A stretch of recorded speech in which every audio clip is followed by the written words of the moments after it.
Welcome back to another episode, and as promised in our last one, we're giving you a review of the Jolka Gotta Go Portaloo. Yes, our Portaloo, which we used on our most recent trip for the first time. Wasn't that exciting? Yes. It's a bit crazy what excites us campers these days, isn't it? Yes, but it's a good thing. Yes, it is. We're very impressed with it, aren't we? Yeah, it's nice and light. Now we're using when we bought it, we got the chemical version because we could get that straight away. So that's the cassette that fits inside, and that's a chemical version, a bit like your chemical toilets in the caravans or the old Portaloos, yeah? Yep. And we also got the cassette with it for the composting option, because that's ideally what we wanted. But the composting option was a 4-month wait, I think, and we could get this straight away at the time. Yes, that's right. And we were planning on going away and using it, but plans changed. Plans changed, and we didn't get away until just recently. But we definitely wanted the composting section because of some of the places that we travel, and just for the ease of use, really, didn't we? And we mainly do number ones in it, so that's why we wanted to just be able to pour it away wherever we could legitimately pour it, rather than carrying around. Have to cart it. Toilet. So we've got the chemical one, but we haven't actually used that, and we're hoping not to need it and that's pretty much standard chemical one, except you only putting number 2s in there. Yes. But you do have to put some chemicals in and everything, and dump it in your normal dump points. So basically what we're trying to say is the Jolka Gotta Go. It's multifaceted. Multifunctional. So you can choose what you want for your camping, what style of camping suits you. So if we open it up. What else did we discover? We've got Has been cleaned, by the way. It's been cleaned. Don't stress, everyone. It's been cleaned. Number 1s go to the front. Number 2s go to the back. So number 1s, you want to be aiming into here. Number 2s go in the back. And you've got your flap here on the side to open it. So this little handle here. If you are doing number 2s, I would suggest personally that you probably line that with some toilet paper. You pull the handle out, and then what do you have to do? Sit down. Well, yes, but there's a special pooper stick. We call it the poopy stick that comes with it. That you're meant to push it around and wipe whatever gets on there. Yes, but then you have to wipe the stick. So you definitely want to be prepared and have some, antiseptic wipes or something like that. If you're going to be using the poopy stick, you need to work out how you're going to use the poopy stick for hygiene purposes. And they include a bottle and the pooper stick. Now we've got diluted vinegar in there, which is what's recommended by some people to get rid of the urine smell. Yes, any odours. So we have got a bit of diluted. I'm not huge on the smell of vinegar. I'll just come around you there, Aidan, because... And it does hang on a little. Yes, they have thought of everything. There's a little rail here that folds out, and you hang the pooper stick and the whatever cleaning fluid you want on there. And they actually fit inside when you're travelling and you're packing up. They fit inside the lid there. So that's quite handy. It's all compact. So as you can see, Aidan has opened it up now. And in the front... You got your whey container. Yes. And when you got a cap. So when you're transporting it, you unscrew this. And screw this cap on instead, so you can carry it off to the toilet or wherever you're taking it to empty it. Without splashing it all over your jeans. And that stores on the side there. And I think we found the wee container really easy to empty. Yep. It wasn't that stinky. No. Mind you, we only used it for a night when we emptied it, so it wasn't too bad. But the weather was warm, wasn't it? Yeah, and you've got a little gauge on the front here to tell you how full your wee container is. Yes, and we felt that was important because it's a bit hard to gauge sometimes how much has gone into it. And then you've got your composting bin. Oops. You haven't put the lid on properly. Well, I haven't put a bag in there yet, love. So, as you can see, we prepared well for this for this episode for you. let's put the bag in. So the lid just comes off. You grab yourself a bag. Now, generally we would be using compostable bags because they're going into landfill at the end of the day. So I guess that's something to think about, a bit like when you're putting doggy doo-doos into the bin or anything like that. You want it to break down as best as possible. So the bag just goes into the bin. And we have had some discussions about this, but I will get to that shortly.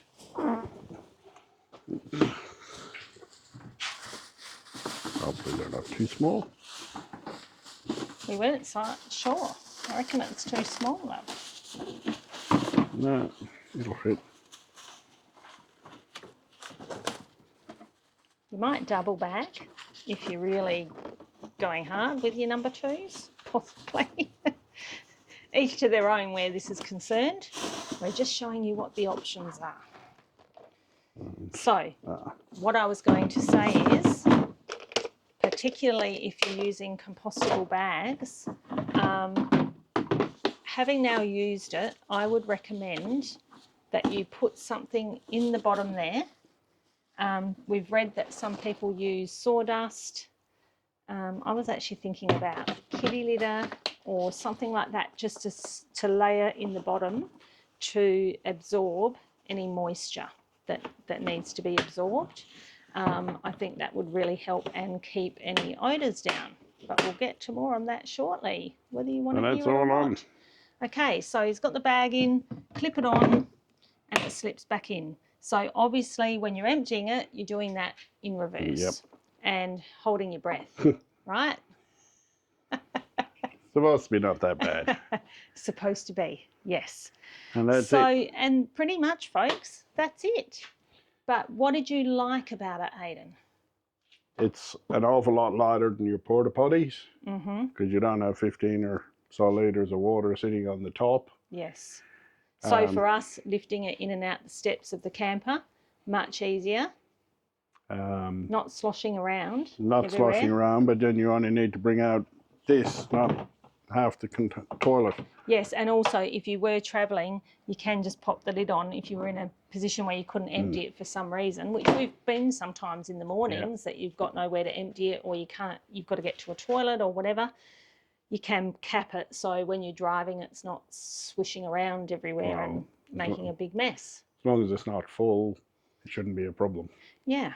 And what else did you find that you liked? It's nice and solid and a good height. Yes. It's a bit like sitting on a normal caravan toilet, isn't it? I will just say, can you just open it up again, Aidan? I will just say that you do have to be aware, if you're opening it up to empty it, that you do have something for this back piece to lean on because it's a bit top heavy.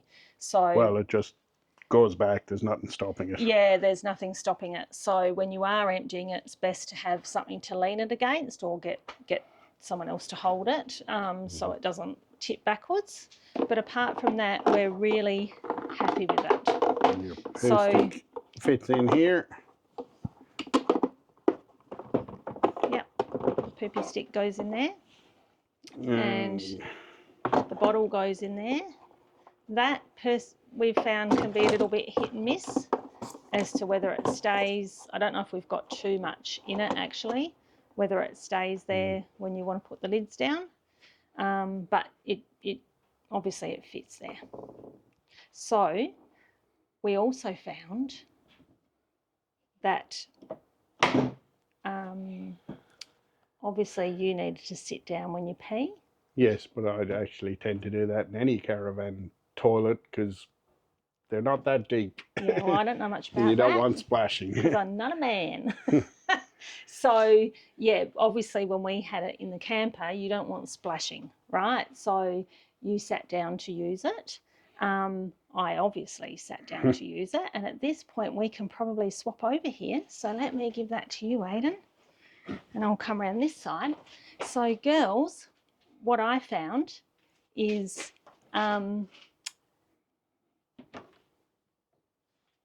obviously you've got your wee chamber at the front. So what I did find when you sit on it is you do actually have to be mindful of sitting a little bit forward when you're doing your number ones, because ideally you want your number ones going into the wee chamber, not into the back chamber. I guess if it went into the back chamber, it's not going to be a huge issue, except it's going to be messy. It's going to mix with the poo, and That's where you supposedly get the smell. yeah, and that's where you supposedly get the smell, and obviously then it's going into a bag. So you do have to be mindful of that. So sit a little bit forward for your number ones. Number twos, let's talk about that, because would it really be camping and talking about camping toilets if we didn't talk about number ones and number twos? So what happened was we were out camping, and anyway, as per usual for us this year, everything went to shit, and we ended up coming home a little bit early because of a big dust storm. If you saw our last episode, you'd know about that. Anyway, we used it overnight for number ones. Great, absolutely loved it. Didn't have to go out and wee in a bush in the night. That was perfect. But I said to Aidan, I don't really feel we can do a proper review if we haven't used it for number twos. So who's going to use it for number twos? Do we toss a coin? What do we do? So we brought it home, and obviously we had to empty it and clean it and do all of those things as well. So we left it in the inside laundry, and I said to Aidan, well, I think I'm going to have to be the one to give it a go, and I'll tell you why. Because last week, or maybe 2 weeks ago, in the post, I got my national bowel screening test in the post. So if you're in Australia, this is a community announcement now, if you're in Australia and you're over the age of 45 now, you can register on the National Bowel Cancer Screening Program, and you get sent your bowel screening test for free. Every 2 years. Every 2 years. So this is my second one now because I'm 52. How did that 2 years go by so fast? I don't know. It just feels like I just pooped on a stick. But anyway, mine arrived in the post, and I thought, oh, was sitting on my desk, and I thought I must, and I had always planned to do it. So I said to Aidan, well, I guess this is the ideal time to give this baby a go for the number twos. So that's what I did. So I won't go into too much detail except to say that I followed the process that I told you about, lined this with some toilet paper, did my business. For the National Bowel Screening Test, it is so easy, people. Literally, you get sent a little vial with a little scraper. You need, like, without a word of a lie, you need a rice grain size of your poop to go on the stick. And I'm talking about this because it's really important. This test is saving so many lives, and particularly young lives in Australia, that I just thought it's a perfect opportunity to mention it if it's applicable for you, because it might save someone's life out there. You just never know. And it just happened to coincide with us talking about a toilet. So did my business in there, got my little test, sent that off in the post, haven't heard back yet. But as I'm celiac, it's really important for me to do it regularly. And I thought, right, I'm going to have to use this toilet properly and use the pooper stick and do all the business. So, and you have to do 2 samples, so you have... Yes, and that's right. Thanks for the reminder, Aidan. I had to do 2 samples because you have to do it 2 days in a row. So did the first one, pulled the handle, dealt with all of that, cleaned the stick. Next day, repeat the process, and I said to Aidan, we can't really assess how it is, because what was really worrying me was the odour. I was thinking, is this going to be putrid? Because I'm really sensitive to smells. And if we've got this in the camper and have to use it in the camper, and we have to use it for number ones and number twos, which is never our preference. Like most campers, you'll find if there's a public toilet available or whatever, you'll go and use that. But are we going to be sleeping with this stench around us, which I wasn't looking forward to?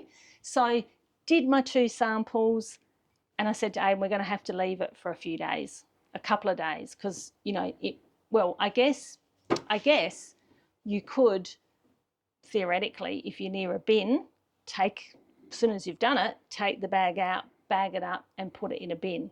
But it was kind of like a process for us to work out if that wasn't available for us, if we were somewhere where there wasn't a bin and, you know, we needed to get rid of it, how would it be if it was in there for a day or 2?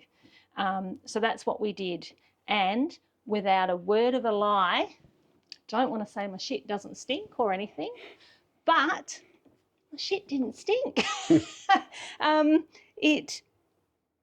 There was no odours coming from this for the 2 days that we left it. And Aidan was just having a giggle, weren't you? Because I was going in there, no, still can't smell anything, lifting up the lid. The seals in there must be so good that you couldn't smell anything. Or your shit doesn't stink. Hey? Or your shit doesn't stink. Or your shit doesn't stink. But I think we're all kidding ourselves there. But, you know, they say a fox can't smell its own scent, don't they? Anyway, left it for a couple of days and it was really good. We were both really impressed. So obviously, because I'd been using it, after a couple of days I said to Aidan, right, well, this is the test now. I'll have to go and empty the bag. It was our bin night because we're at home at the moment. So went in, opened it up. Obviously, it's not a pleasant experience. But honestly, if you've ever changed a kid's nappy, anything like that, it's over quickly. It's painless, it's over quickly. It's just actually, because the lid and everything comes off quite quickly and easily, it's just get the lid off, tie the bag up, pop it in the bin. Job done, literally. So I did have a few issues. I said to Aidan, I don't know about this whole putting poo in the bin. To me, it just seems wrong. And I know it's a big talking point in camping life these days. So got onto the good old Google, did a Google. Yes, you are able to dispose of human faeces in the bin. Obviously, do it responsibly, have it bagged up. It's no different to putting a baby nappy in the bin or a dog poo in the bin. Is it pleasant? No.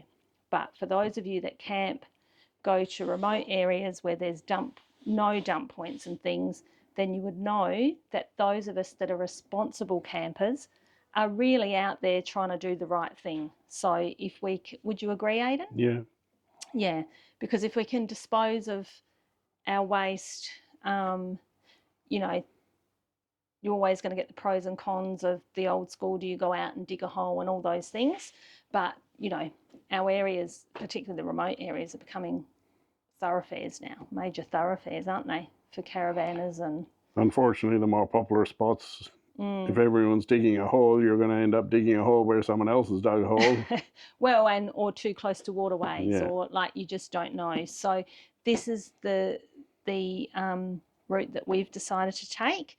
I just wanted to let you know too also that we are not affiliated with Julka at all. We paid for this unit. We paid for the 2 cassettes. As always on our channel, we just like to bring you independent reviews, because if you are going to spend your hard-earned cash, then it's nice to know, particularly if you know someone, how they've found it to be. So there you go. And if you have got this bow screen sitting on your desk where it's been sitting for like 6 months, and really, men, I'm talking to you because I think you're the worst culprits, then just do it. By the way, that comes with a whole liner that you just sit in the bowl of your toilet that flushes away. So there's really no excuse not to do it. But as for the toilet unit, to wrap up, are you as impressed and do you like it as much as me? A lot better than the porta potties, Yes. and quick and easy to pack up and store. Need to put that in. Yeah. But yeah, I can't fault it. Yeah. And really, they don't take up a lot of room. So can you just pop it into there? I know it's not where we normally keep it, but without putting up our camper just at the moment, just gives you an idea of how easily stored it is. So yes, that's a wrap on the toilet. Definitely recommend them. And don't forget to like and subscribe. And I'm sure you're all bursting to leave some comments down below and tell us that we're doing the wrong thing or we should be doing something different. Or Oh, and also, if you have got any recommendations of what just to put in the bottom of the bag, yeah, if you've got any of those, because we haven't got that far yet. And did you just make a dad joke? You're busting to leave your comments below. As always, everyone, thanks so much for watching. If there's anything else that you want us to review for you that we've got, just let us know and we'll catch you in the next episode. Bye. right.